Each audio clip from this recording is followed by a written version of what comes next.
Hi hello అండి. ఇంక ఇవాళైతే బలరామ అవతారం అండి. ఇవాళైతే రాముల వారి రాములు సీత లక్ష్మణుడు వేషధారణలో తీసుకొచ్చారండి. చాలా మంది ఆంజనేయ స్వామి కూడా వేసి అబ్బా డీజేలు పెట్టి ఆంజనేయ స్వామి అందరి బంధువయ్య అని పాడుతుంటే అక్కడ ఒంటి మీద అలా గూస్ బంప్స్ వచ్చాయండి. ఎంత వింటా ఉంటే వినబుద్ధేసింది. గుండెల్లో ఆ రామనామం ఆ డీజే బాక్సులతో వింటంటే అసలుకి కాసేపు అయితే నాకైతే ఎంత ఆనందంగా అంటే అంత ఆనందంగా అనిపించింది.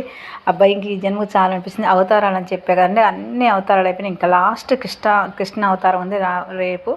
ఇవాళ మాత్రం బలరామ అవతారం అండి.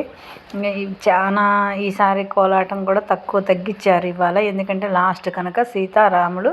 ఇది చూడండి, సీతారాములు లక్ష్మణులు ఈ వేషమను మళ్ళీ వీళ్ళ చుట్టూ ఆంజనేయ స్వాములు డ్యాన్స్ చేస్తున్నారండి. ఆ పాట పాడుతున్నారు. నేను చెప్పటానికి అసలు నాకు మాటలు రావట్లేదు. అంత అందంగా ఆ పాట వాళ్ళు అది చేస్తుంటే నాకు రెండు కన్నులు సరిపోలేదండి. అంత బాగా అనిపించింది.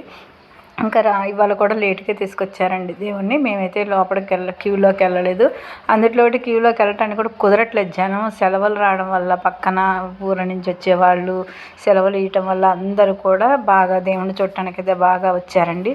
చూడండి, ఇంకా రాముల వారిని అయితే ఇక్కడి నుంచే చూపిస్తున్నాను. ఇవాళైతే బలరామ అవతారం ఎంత చక్కగా ఉన్నారో.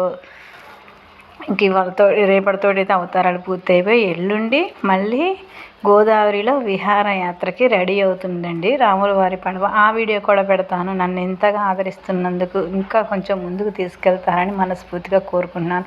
అలానే నా వీడియోలో ఏమన్నా ఇట్లా కొంచెం పొరపాట్లు ఉంటాయి, అదిగో ఇట్లా క్లియర్గా తీయడం రాదు, ఇంతమంది జనంలో తీయడం